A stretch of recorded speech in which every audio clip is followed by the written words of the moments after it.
மன நிம்மதிக்காக பார்த்தோமா. அடுத்தது வந்து நோய் நிவாரணிக்காகவும் குரானில் அல்லாஹ் வந்து இறக்கியிருக்கான். இதே வந்து பார்த்தீங்கன்னா புகாரியில் 2276 5736 ஹதீஸ். அபு சயீத் அல் குத்ரி ரலியல்லாஹு அறிவிக்கிறாங்க, நாங்கள் ஒரு பிரயாணத்தில் இருந்தோம். சஹாபாக்கள் ஒரு பிரயாணத்தில் போகிறாங்க. போகிற இடத்துல அங்கே ஒரு ஊர் இருக்குது.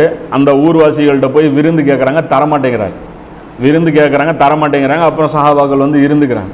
கொஞ்சம் நேரம் கழித்து என்ன நடக்குது, அந்த ஊர்வாசிகளுடைய தலைவருக்கு வந்து ஒரு விஷ ஜந்து தீண்டிருக்கு. அந்த விஷம் வந்து கொட்டின உடனே அவர் வந்து உயிருக்கு ரொம்ப ஆபத்தான ஒரு நிலைமைக்கு போயிடுறாரு. அவங்க என்னென்னமோ மருந்தெல்லாம் கொடுத்து பார்க்குறாங்க, ஒன்றும் ரெடி ஆகலை. அப்புறம் என்ன பண்ணுறாங்க, சரி வெளியிருந்து உதவி கேட்போன்னு பார்த்தா சஹாபாக்களுடைய இந்த கூட்டம் இருக்குது. இவங்ககிட்ட வந்து கேட்குறாங்க, உங்களில் யாராவது ஏதாவது செய்ய தெரியுமா அப்படின்ட்டு. அப்போ ஒரு சஹாபி எந்திரிச்சு போகிறார். அப்போ அந்த சஹாபி எந்திரிச்சு போனோடனே இவங்க உட்காந்துட்டு இருக்கிற ஆளுங்களே ஆச்சரியமாக பார்க்குறாங்க. இவருக்கு ஓதி பார்க்க தெரியுங்கிறதே நமக்கு தெரியாத அப்படின்னு சொல்லிட்டு ஆச்சரியமாக பார்க்குறாங்க. அவருக்கு ஒன்றுமே தெரியாது. அவர் எந்திரிச்சு போகிறார், நேராக போகிறாரு, அல்லம் சூரா ஓதுறாரு. ஓதன உடனே அவர் இழுத்துட்டு கிடக்கிறாரு.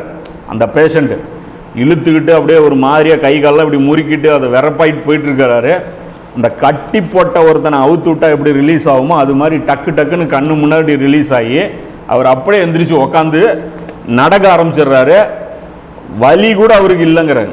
அதாவது அந்த ஜந்து தீண்டி, அதாவது அந்த விஷ ஜந்து, அந்த தேல் கடிச்ச அந்த வலி கூட இல்லை. அந்த பாலைவனத்துடைய தேல்லாம் ரொம்ப கொடூரமான இது, அது கூட அந்த ஃபீலிங் கூட கிடையாது அப்படின்னு சொல்லிட்டு அவர் உடனே அப்புறம் எந்திரிச்சு போகிறாங்க.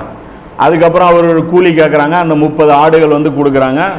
அவங்க அந்த ஒரு ஆடை எடுத்து அறுத்து சாப்பிட்டுட்டு மீதி ஆடுகளை பங்கு வைக்கும்போது சரி ரசூல்லாட்ட கேட்டுட்டு அதுக்கப்புறம் பங்கு வச்சுக்குவோம், இப்போ எடுத்து முதல்ல யூஸ் பண்ணிக்குவோம், அங்கே ஊருக்கு போய் கேட்டு வந்து பங்கு வச்சுக்குவோம் அப்படின்னு சொல்லி போகிறாங்க. ரசூல்லாட்ட இந்த மாதிரி நாங்கள் வந்து கூலி வாங்கணும் குரானை ஓதி அப்படிங்கும்போது ரசூல் என்ன சொல்கிறாங்க, எனக்கும் அதில் ஒரு பங்கு கொடுங்க அப்படின்னு சொல்லி இது சொல்கிறாங்க. இது ஒரு சம்பவம். அப்போ இதில் வந்து பார்த்தீங்கன்னா அல்லாஹ் குரான்லேயும் சொல்கிறான் நோய் நிவாரணத்துக்காக இருக்கின்ற. ரசூலா சிரிச்சுட்டே சிரிக்கிறாங்க அந்த ஹதீஸில், உனக்கு எப்படி தெரியும் அல்லம் சூரா ஓதனா இது ஒர்க் அவுட் ஆகும், இது பிதாத்தா, இது புரியுதா இல்லையா? அப்போ ரசூலா காமிச்சு கொடுக்கல இந்த மாதிரி விஷ ஜந்துக்களுக்கு வந்து அல்லம் சூரா ஓதுங்கன்னு காமிச்சு கொடுக்கல. ஆனால் ஓதுறாங்க. இதை வந்து ரசூலா பார்த்து சந்தோஷமாகறாங்க, கண்டிக்கல. நான் காட்டித்தராத ஒரு அமல் நிராகரிக்கப்படும் அப்படி இல்லை, அதை வந்து கண்டிக்கல. அப்போ இதெல்லாம் வந்து சில அனுமதிகள் இருக்குது மார்க்கத்தில் அப்படிங்கிறது இந்த இடத்துல புரியுது. அதே மாதிரி இந்த குரான்லேயே வந்து அல்லாஹ் சொல்கிறான் 17ஆவது அத்தியாயத்தில் 82வது வசனத்துலையும் சொல்கிறான், 41 44லையும் அல்லாஹ் சொல்கிறான், நம்பிக்கை கொண்டவருக்கு அருளாகவும் ஈமான் கொண்டவர்களுக்கு ரஹமத்தாகவும் நோய் நிவாரணமாகவும் இருப்பதை குரானில் இறக்குகிறோம். அநீதி இழைத்தோருக்கு அது நஷ்டத்தை அதிகப்படுத்தும். என்னப்பா, நம்பிக்கை கொண்டவருக்கு ரஹமத்தை கொடுக்குமா, நோய் நிவாரணமும் கொடுக்குமா, அநீதி இழைத்தவருக்கு நஷ்டத்தை கொடுக்குமா? எப்படி பாரு, ஒரே குரான் தான். அநீதி இழைத்தவர் பாரு, குரான்லேருந்து ஆதாரம் காட்ட அவன் எச்சான் உரண்டு பேசிட்டே இருப்பான். அப்போ நஷ்டம் வந்து அதிகரிச்சுட்டே போகும். டிபேட் அதிகம் பண்ணுவான். ஒரு ஆயத்து காட்டினா ஒரு டிபேட்டு, 2 ஆயத்து காட்டினா 2 டிபேட்டு, 3 காட்டினா 3, 4 காட்டினா 4. அப்போ ஒரு வசனம் மறுத்த இடத்துல இப்போ 4 வசனம் மறுப்பான்.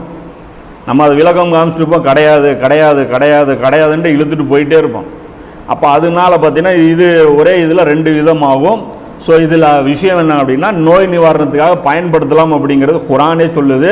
இதை வச்சு சஹாபாக்கள் செஞ்சாங்க, இது வந்து நடந்துச்சு. ஆனால் இன்றைக்கி என்ன நிலைமை, நாம் ஓதுனா வேலை செய்யுதா? அதுதான் ஒரு இம்ரான் ஹுசைன் குறிப்பிடுறாரு. இது முக்கியமான பாயிண்ட்டு. நாம் ஓதுனா வேலை செய்யுதா? வேலை செய்கிறதில்ல. அப்பட்டமாக தெரியுது. நம்ம ஒரு நோய்க்கு வந்து ஓதனோம்னா வேலையெல்லாம் செய்கிறதில்ல. என்ன ஆகிப்போச்சு அப்படின்னா, குரான் அதே பவரில் தான் இருக்குது. அதை ஓதக்கூடியவர்கள் மூமீனாக இருக்கணும்னு தான் அல்லாஹ் சொல்கிறான். மூமீன்களுக்கு நோய் நிவாரணம்ங்கிறான். அது ஓதக்கூடியவனுக்கு தான் நோய் நிவாரணமே தவிர குரான் மூலமாக அல்லாஹ் அது கொடுக்கறது. அவன் மூமீனாக இருந்தால் அவனுக்கு கிடைக்கும், இல்லைன்னா அது கிடைக்காது. இப்போ நமக்கு வந்து அந்த இது பார்த்தீங்கன்னா கிடையாது. அது நமக்கு எப்போ அந்த நோய் நிவாரணம் கிடைக்கும் அப்படின்னு பார்த்தோம்னா, எப்போ அல்லாஹ்வுடைய தீனுடைய ஒரு பகுதி இல்லை, தீனும் முழுசாக இருக்கணும். அதை நம்முடைய அனைத்து துறையிலையும் நாம் வந்து முழுசாக நடைமுறைப்படுத்தணும். தீனும் முழுசாக நான் அப்ளை பண்ணுற ஏரியாவும் முழுசு. இந்த ரெண்டுமே முழுசாக இருக்கக்கூடிய விதத்தில் நம்முடைய உள்ளத்தை நாம் எப்போ கட்டுப்படுறதுக்கு தயார் பண்ணிவிட்டு சும்மா இருக்கல. இப்ராஹிம் நபி சொல்கிறாங்களா 6வது அத்தியாயத்தில் 162, எனது வாழ்வு எனது மரணம் எல்லாமே அல்லாஹ்வுடையது, என்னுடைய இபாதத்தும் அல்லாஹ்வுடையது, எல்லாமே அல்லாஹ்வுக்கு அப்படின்னு சொல்கிறோம்ல. அந்த ஸ்டேஜில் நம்முடைய உள்ளத்தை வந்து நாம் ப்ரிப்பேர் பண்ணிட்டோம்னா அதுக்கப்புறம் வந்து அல்லாஹ் இந்த கொடுக்குறாங்க இந்த துவாக்கள், இந்த ஜிக்ருகள் எல்லாமே, இது எல்லாமே அப்போ தான் வேலை செய்யும். சடங்குன்றோம்ல, சடங்கு இப்போ வேலை செய்யும். இதுக்கு முன்னாடி சடங்கு நம்ம வெறும் சடங்கு வேலை செய்யாது. டீன் ப்ளஸ் சடங்கு சூப்பராக வேலை செய்யும். டீனை வச்சு அதுக்கு மேலே சடங்கு வச்சோம்னா அது எல்லாமே பக்காவாக வேலை செய்யும்.